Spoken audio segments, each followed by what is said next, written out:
공산주의는 실패한 체제이며 앞으로도 그럴 것입니다. 공산주의 체제는 미국 체제와 정반대이며 공산주의 체제는 한 번도 성공한 적이 없습니다. 우리 전사들은 전 세계 전장에서 공산주의와 싸운 것이 그 위협이 다시 고개를 들게 하려고 한 것이 아니었습니다. 맞죠? 미국에서는 그런 일이 일어나지 않게 할 것입니다. 이란에 대한 완전한 승리를 선언했고 미국 경제가 세계에서 가장 강하다고 선포했으며 공산주의에 대해 아주 많이 이야기했는데 이상하게도 민주당을 그 책임으로 비난했습니다. 도널드 트럼프는 워싱턴 상공에서 펼쳐진 역사적인 불꽃놀이를 배경으로 역사적인 연설을 했습니다. 미국에서는 전날 독립선언 250주년을 기념했습니다. 그리고 도널드 트럼프는 먼저 뇌우 때문에, 그 다음에는 이례적인 폭염 때문에 오랜 연기 끝에 무대에 올랐습니다. 연설은 오래 이어졌고 도널드 트럼프는 직접 가장 위대한 쇼를 약속하며 관중들에게 가장 사랑받는 대통령을 보러 와달라고 요청했습니다. 이것은 제럴드 포드나 로널드 레이건이 했던 것처럼 독립기념일에 하는 전통적이고 통합적인 연설이 아니었습니다. 이것은 선거를 앞둔 승리감을 드러내는 스타일의 때로는 어둡고 정치적인 연설이었습니다. 이번 방송에서는 여러분과 함께 도널드 트럼프의 연설을 한마디 한마디 분석해보고 그 안에서 진짜로 중요한 것이 무엇인지, 그리고 그의 모든 강한 발언이 실제 그의 정책과 어떻게 연결되는지 살펴보겠습니다. 왜냐하면 트럼프는 예를 들어 인용하자면 우리는 이란을 지워버렸다. 우리는 그 어느 때보다 부유하고 안전하다. 황금 시대의 새벽이 왔다. 등과 같은 발언을 했기 때문입니다. 하지만 이런 멋진 말들 뒤에는 안타깝게도 분열된 나라, 불안정한 지지층과 역사학자들의 평가에 따르면 남북전쟁 이후 가장 심각한 내부 분열이 자리 잡고 있습니다. 이해를 돕기 위해 파이낸셜 타임즈와 최근 여론조사에 따르면 미국인의 58%가 미국과 이란의 전쟁이 치른 대가만큼의 가치가 없었다고 생각합니다. 제 이름은 알렉세이 패치입니다. 함께 미국이 독립선언 250주년을 어떻게 기념했는지, 그리고 도널드 트럼프가 구체적으로 무엇에 대해 이야기했는지 함께 이야기해 봅시다. 시작하기 전에 채널을 구독해 주시고 이 영상에 좋아요를 눌러주시며 아래에 댓글도 남겨주시길 부탁드립니다. 여러분, 250년 동안 미국은 전 세계 모든 나라들 중에서 희망이자 약속이며 빛이고 영광이었습니다. 전 세계 어디서든 그들은 우리를 따라하지만 아무도 우리와 같을 수 없습니다. 그리고 신의 도움이 있다면 우리는 항상 이처럼, 아니 그보다 더 나아질 것입니다. 그래서 미국은 자신의 독립선언 250주년을 맞았습니다. 참고로 미국은 성대한 불꽃놀이와 도널드 트럼프의 요란한 연설로 이를 기념했습니다. 여기서 리포트를 하지는 않겠습니다. 저는 도널드 트럼프의 연설을 분석하고 그것을 현실과 비교해보고 싶습니다. 미국 대통령 연설의 핵심은 미국이 늙지 않고 이제 막 시작된다는 생각입니다. 그리고 이어서 거창한 약속들이 나왔습니다. 인용하자면 이렇습니다. 250년이 된 우리는 아마도 지구상에서 가장 오래된 헌법공화국일지 모르지만 우리나라는 이제 막 시작입니다. 왜냐하면 최고의 순간은 아직 오지 않았기 때문입니다. 이것은 미국 황금 시대의 새벽에 불과합니다. 이 250주년에 우리는 선언합니다. 2세기 반 전 그들이 선언했던 것처럼 말입니다. 우리의 나라를 위해, 우리의 아이들을 위해, 그리고 자유의 대의를 위해 우리는 우리나라를 새로운 수준으로 끌어올릴 것입니다. 아직 없던 수준까지 말입니다. 우리는 해낼 것입니다. 우리는 우리나라를 더 크고, 더 좋고, 더 강하게 만들 것이며 더욱 사랑하게 될 것입니다. 여기서 흥미로운 점은 도널드 트럼프가 미국이 더 커질 것이라고 말할 때 정확히 무엇을 의미하는지 확인해보는 것입니다. 이것이 그가 새로운 영토를 점령하겠다는 암시일까요?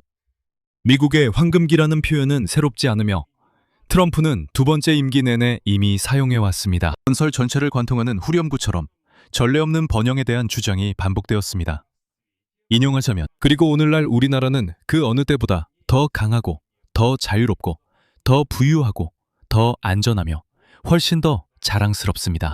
그리고 더 경제적인 부분도 덧붙였습니다. 우리 증시는 역사상 가장 강합니다. 우리나라에는 19조 2천억 달러가 투자되고 있는데 이는 그 어느 때보다 6배나 많은 수치입니다. 우리는 미국에서 그 어느 때보다 더 많은 공장을 짓고 있고 오늘날 미국에서 일하는 사람의 수도 우리 역사상 가장 많습니다. 이 모든 것이 현실과 어떻게 맞닿아 있을까요? 도널드 트럼프의 경제 관련 발언은 전통적으로 겉모습만 그럴듯하게 보일 뿐입니다. 그리고 그 겉모습 뒤에는 그의 실제 정책이 있습니다.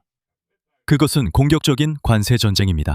그것은 국가 안보 문제와 직접적으로 연결된 무역 협정들입니다. 즉, 오늘날 미국은 자국의 번영을 위해 보호무역주의와 무역 전쟁 정책을 사용하고 있습니다. 좋고 나쁘다는 의미가 아니라 사실만 언급하는 것입니다. 하지만 제 생각에는 도널드 트럼프의 연설은 선거를 위한 것이었습니다. 왜냐하면 그는 이미 며칠째 민주당이 곧 공산주의자라고 주장하는 주제를 계속해서 강조하고 있기 때문입니다. 몇 주 이상이라고도 할 수 있는데 그는 계속해서 전체적으로 공산주의라는 주제를 강조하고 있습니다. 그의 모든 연설에서 그는 공산주의, 카를 마르크스 등을 계속 언급하고 있습니다. 그리고 바로 전날 러시모 산에서 7월 3일에 그는 이렇게 말했습니다. 인용하자면 공산주의는 미국의 자유에 대한 치명적인 위협이며 우리나라에 대한 가장 큰 위협이다 라고 했습니다. 제1차 세계대전, 제2차 세계대전 진주만, 심지어 9.11까지 포함해서 말입니다.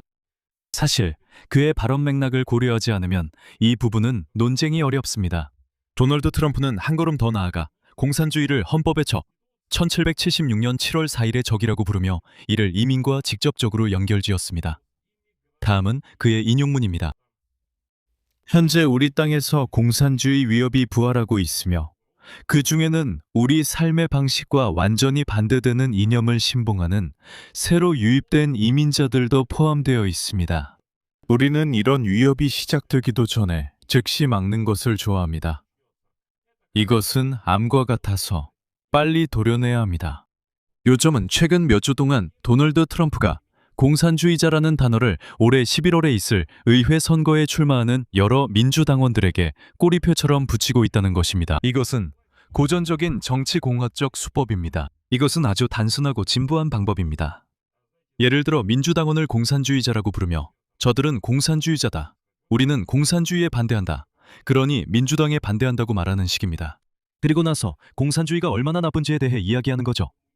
즉, 민주당원들이 구체적으로 무엇을 잘못했는지, 민주당원들이 어떤 잘못을 저질렀는지에 대해서는 말하지 않는 겁니다. 민주당원은 없고 이미 딱지를 붙였으니 이제 공산주의가 얼마나 나쁜지 말하는 겁니다.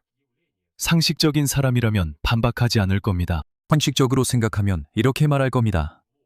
그래, 공산주의는 악이지. 하지만 민주당원이 모두 공산주의자라는 게 맞을까? 이 공식이 정말로 자명한 진리일까요? 최소한 이 부분은 논쟁의 여지가 있습니다. 그리고 전반적으로 오늘은 7월 4일입니다. 하지만 선거운동으로 변질된 건 트럼프 쪽만이 아니었습니다. 뉴욕시장 자흐란 만바님은 7월 4일 연설에서 트럼프를 직접 언급하지 않고 대통령의 이민자 관련 반복 주장에 답변했습니다. 인용문입니다. 세대에서 세대로 우리는 세계가 우리 해안으로 사람들을 보낼 때 최고의 사람들을 보내는 것이 아니라고 들어왔습니다. 우리 국가가 세워진 이념들은 어떤 독재 정권도 이겨낼 만큼 충분히 강하지만 우리가 그 이념을 추구할 때만 그렇습니다. 하지만 도널드 트럼프의 연설에서 외교 정책 부분은 완전히 힘에 대한 찬가였고 트럼프는 기념일을 최근의 군사작전과 직접적으로 연결지었습니다. 그리고 이어서 그의 인용입니다. 우리는 내 첫 번째 대통령 임기 동안 우리 군대를 재건했습니다. 베네수엘라를 보세요. 이란을 보세요. 우리는 그들을 쓸어버렸습니다. 그들의 군대도 쓸어버렸습니다.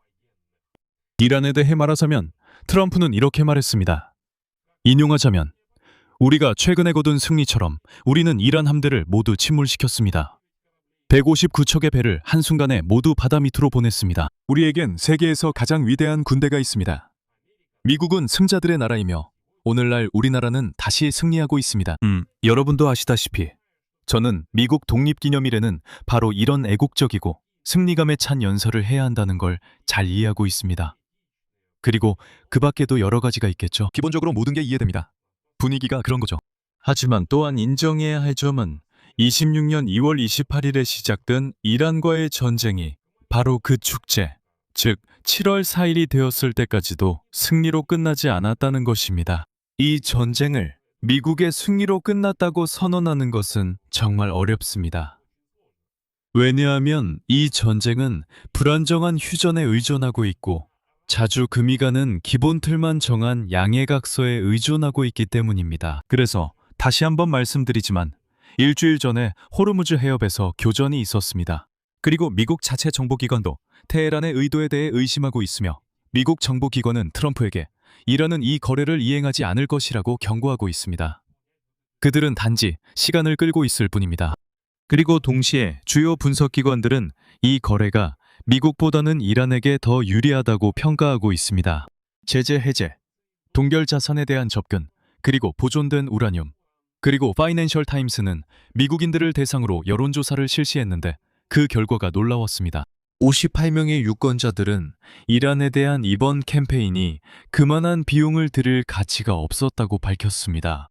44%의 미국인들은 전쟁이 미국을 이란에 비해 더 약한 위치에 놓이게 했다고 생각하는 반면, 반대로 이번 갈등이 오히려 워싱턴의 입지를 강화했다고 생각하는 미국인은 31%에 불과합니다. 미국인 중 3분의 1도 안 되는 사람들이 이번 전쟁에서 미국이 진정한 승자였다고 생각합니다.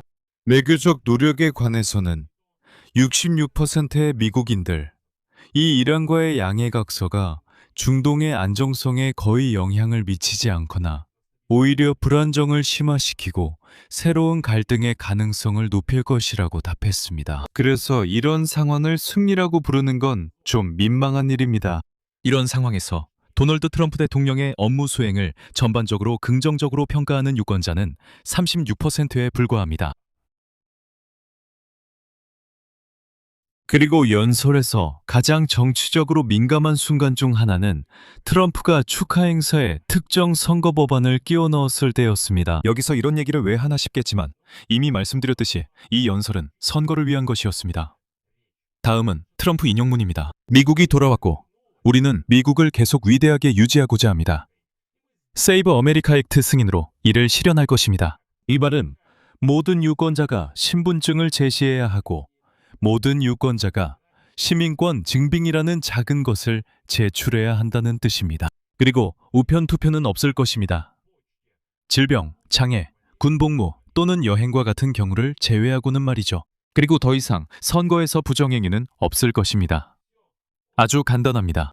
보시다시피 또 선거 이야기입니다. 도널드 트럼프는 다시 연설을 선거운동에 활용했습니다. 그리고 그는 공화당이 질 수 있는 유일한 방법은 우리가 상원의 필리버스터를 폐지하지 않고 세이브 아메리카 법안을 통과시키지 않은 채 중간 선거에서 스스로 패배를 허용할 때뿐이라고 말했습니다. 다시 말하지만 이것은 미국 독립선언 250주년 기념일의 한 연설입니다.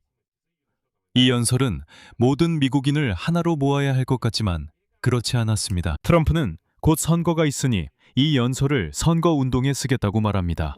즉 대통령은 국가기념일 연설이라는 자리를 이용해 우편 투표를 제한하고 새로운 법적 요건을 도입하는 선거 관련 법안 패키지를 홍보하고 있는 것입니다. 우편 투표를 제한하고 신원 확인에 대한 새로운 요건을 도입하는 법안 패키지입니다.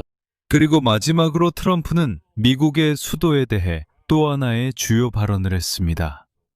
인용하자면 우리의 수도는 이제 안전하고 빛나며 다시 아름다워졌습니다. 다시 안전해졌습니다. 2년 전만 해도 매우 위험했던 곳이 이제는 나라에서 가장 안전한 도시 중 하나로 변했습니다. 그리고 여기서 아시다시피 다시 선거에 관한 이야기입니다. 요점은 이 문장 뒤에 그의 도시와 주에 대한 모든 정책이 담겨 있다는 것입니다. 트럼프는 이른바 블루 스테이트와 도시들, 즉 민주당이 집권한 곳들의 예산을 거의 모든 내정 분야에서 줄이려고 온갖 노력을 했습니다. 보건, 주택, 재난 대비 등등. 만약 그들이 오히려 레드, 즉 공화당의 이민 정책이나 다른 문제에 대한 정책을 받아들이지 않는다면 말이죠. 트럼프가 실제로 그렇게 했으나 법원이 이를 중단시켰습니다. 다시 말해 이해가 안 되셨다면 바로 민주당이 집권한 그 주와 도시들 말입니다. 트럼프는 일부러 그들에게 재정 지원을 삭감하고 자금을 끊어서 그곳의 상황이 더 나빠지도록 했습니다. 나중에 공화당이 있는 곳은 잘 되고 민주당이 있는 곳은 엉망입니다라고 말하려던 거였죠. 이제 이 모든 말이 어떤 배경에서 나왔는지 살펴봅시다. 그 배경이 트럼프의 말에 특별한 의미를 부여하기 때문입니다. 첫째로 미국 자체가 분열되고 확신하지 못하는 상태에서 기념일을 맞이했습니다. 이건 제 개인적인 의견이 아닙니다. AP노가 4월에 실시한 여론조사에 따르면 미국 성인 중 약 10명 중 4명만이 미국 250주년의 자부심을 느꼈고 약 10명 중 3명만이 감동을 받았습니다. 이것은 여러분도 아시다시피 트럼프가 무대에서 그렸던 전 국민의 축제 분위기와는 거리가 먼 모습입니다. 둘째로, 축제는 말 그대로 자연재해로 인해 중단되었습니다. 이상 고온과 뇌우로 인해 워싱턴과 필라델피아에서 열릴 예정이던 퍼레이드가 취소되었습니다. 그런데 왜 필라델피아에서도 퍼레이드가 열리냐고요? 그 이유는 바로 1776년에 독립선언서가 서명된 도시이기 때문입니다. 그래서 워싱턴과 필라델피아 모두에서 퍼레이드를 계획했었습니다. 두 곳 모두 날씨가 너무 안 좋아서 퍼레이드가 취소됐죠. 세 번째로, 같은 기념일 행사에서 전혀 다른 목소리들도 들렸습니다. 교황 자리에 오른 첫 번째 미국인은 레오 14세입니다. 그는 자유의 메달을 받으면서 미국의 근본적인 이념들을 언급했습니다. 인용하자면 아직 끝나지 않는 일이며 모든 세대가 지켜야 할 과업이라고 하면서 인간 존엄성의 가치를 강조했습니다. 그가 이전에 이민자들의 처지에 대해 언급했던 것과 맞물려 있습니다. 참고로 교황 레오와 트럼프는 공개적으로 갈등을 겪고 있습니다. 넷째, 트럼프는 자신의 사면 조치로 사회를 더욱 양극화시켰습니다. 예를 들어 축하 행사에 참석한 손님 중에는 2021년 1월 6일 국회의사당 습격 사건에 가담했다가 트럼프에게 사면받은 글렌 브룩스가 있었습니다. 브룩스는 미국 민주주의의 상징인 미국 의회에 대한 공격으로 법원에서 유죄 판결을 받은 사람이라는 점을 말씀드리고 싶습니다. 트럼프는 그를 사면했고 바로 그 미국 독립기념일을 기념하는 행사에서 그를 명예로운 자리에 앉혔습니다. 여러분의 의견과 미국 독립 250주년 기념 행사, 특히 도널드 트럼프의 연설에 대한 여러분의 생각을 이 영상 아래 댓글로 남겨주세요. 그곳에서 여러분과 함께 토론을 하거나 저와 따로 대화를 나눌 수도 있고 서로 이 주제에 대해 자유롭게 이야기하실 수도 있습니다. 채널을 구독하시고 영상에 좋아요를 눌러주시고 새 영상 알림을 받으시려면 꼭 알림 설정도 해주세요. 오늘은 여기까지입니다. 건강 조심하시고 모두 안녕히 계세요.